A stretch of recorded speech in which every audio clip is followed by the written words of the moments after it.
Manifestation du Tamami, interdiction de la préfecture.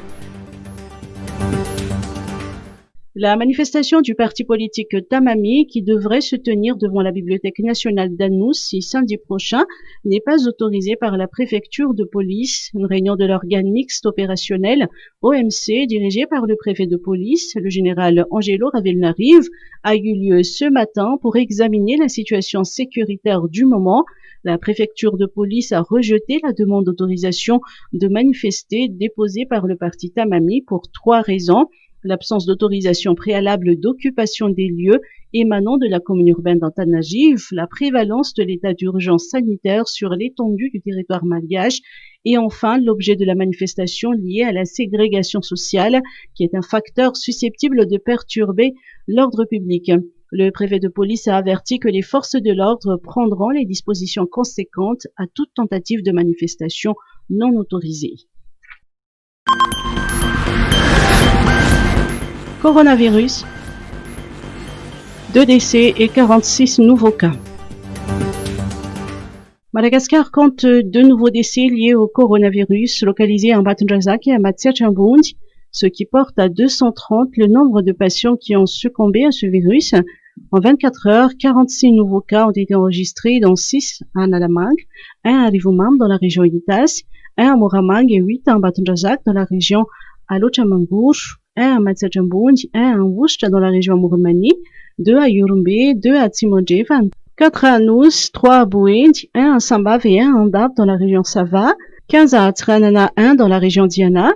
Ces nouveaux cas ont été détectés suite à 222 tests, ce qui représente 20% de taux de positivité. 790 patients sont toujours en cours de traitement, dont 15 formes graves. Tabagisme à Madagascar, 9000 décès par an. Fumer tue. Selon les statistiques fournies par le docteur Aurélien Ravel-Djouelian-Diabeloartafia, le directeur de l'Office national de lutte anti-tabac ou OFNALAT, 9000 personnes par an meurent à Madagascar à cause du tabac.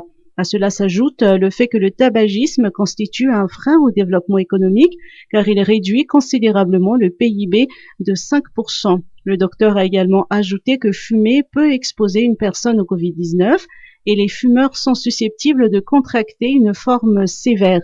Dans le cadre de la lutte pour la réduction de l'épidémie du tabagisme, l'OFNALAT a tenu une conférence de presse afin d'informer et de sensibiliser l'opinion sur les lois et réglementations régissant la consommation de tabac et de chic.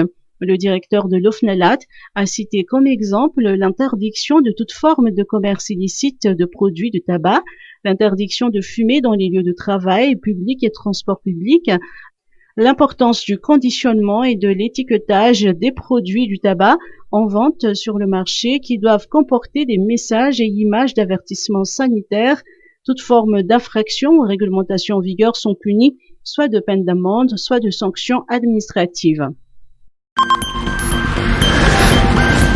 1er octobre, réouverture du tourisme à Nousbé.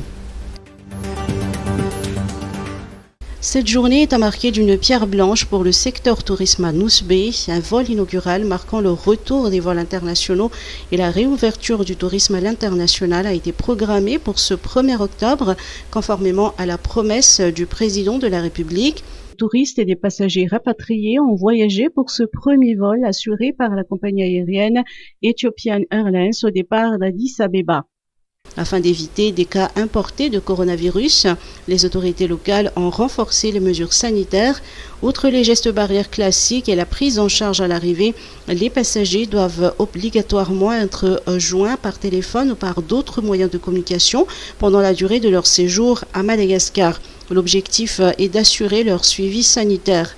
Parallèlement, un centre de prise en charge des personnes atteintes du coronavirus a été installé à Dar es Salaam.